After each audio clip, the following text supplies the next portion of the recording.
You're listening to It's Killing Me, where I, comedian Shane Kenny, unpack the history of mental health and all the things that impact it. Something that has helped me cope my entire life is cartoons, specifically anime.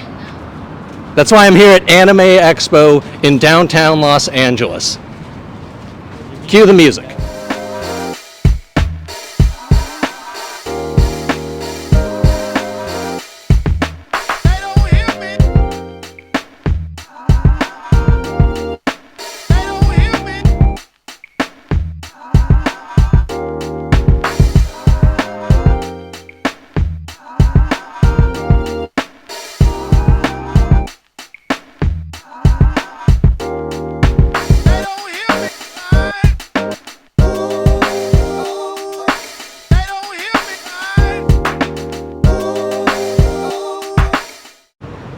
For those of you watching, you're probably wondering about the outfit. For those of you listening, nothing. I'm dressed totally normally. So, I'm dressed as my favorite Naruto character, the 4th Hokage. So today, I'm not Shaman Shane. I'm Shane Kenny, the Hokage of mental health.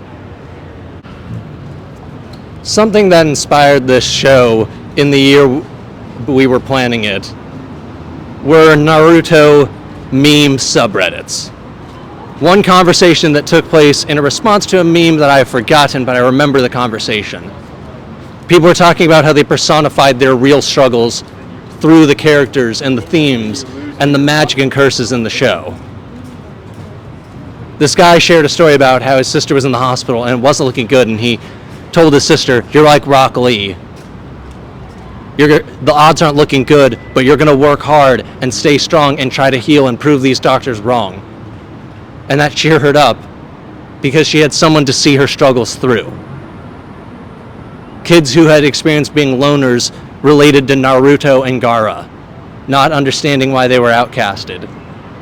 And people who were dealing with traumas related to genjutsus and the tailed beasts. Things that were passed down to them by previous generations that they were trying to learn to manage in real time. Powers that felt like curses. And it reminded me that these conversations late at night, these depression memes and us seeing each other through these characters has helped a lot of us more in the time of growing up into being adults than the current mental health system, and how vital these countercultures and communities are for us.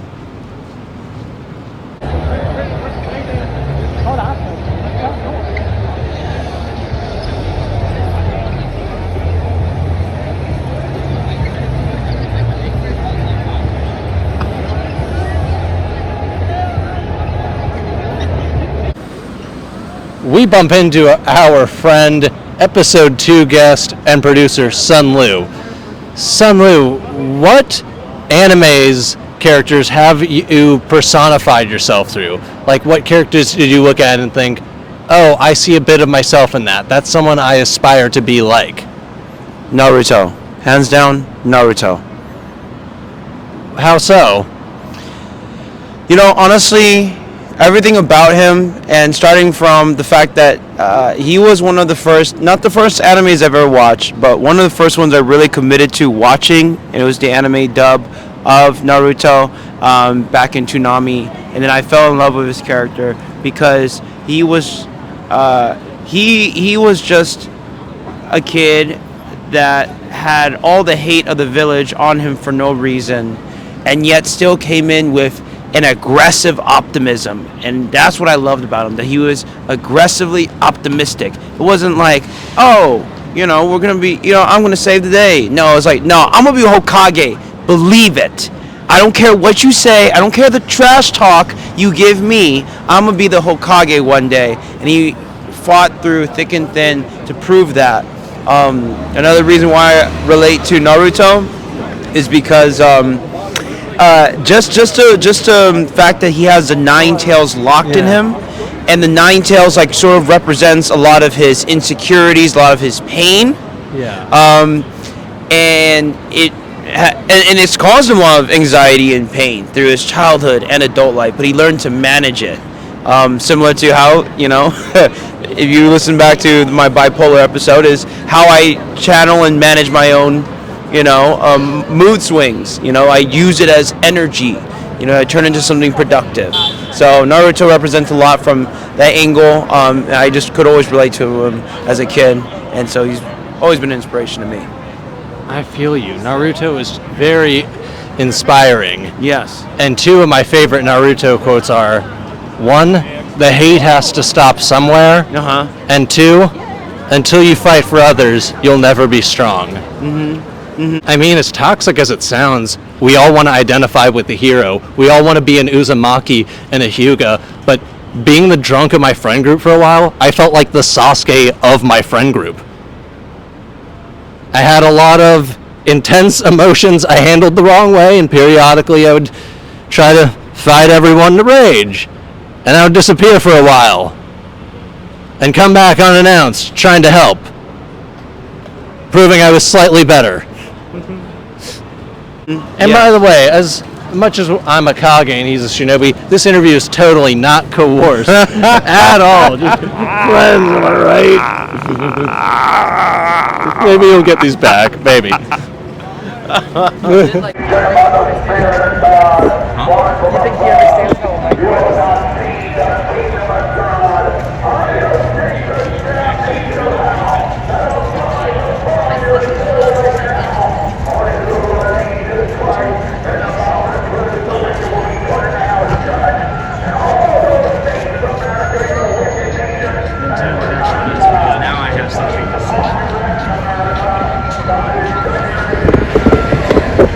Got anything to say? He's just somebody who got traumatized and fell in with the wrong crowd, and now he's desperately trying to appeal to them, but there's not many of them.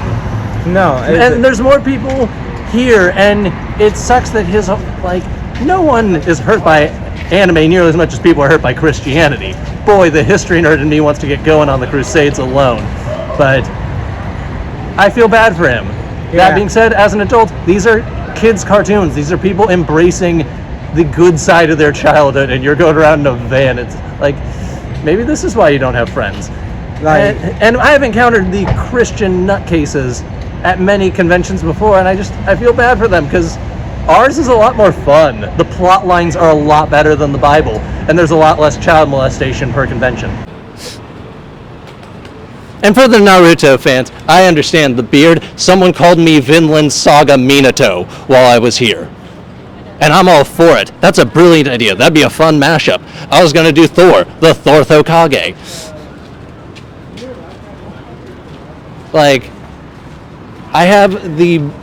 I dress like the fourth Hokage, but I have the beard of the Sage of Six Paths, and I smoke like the third Hokage.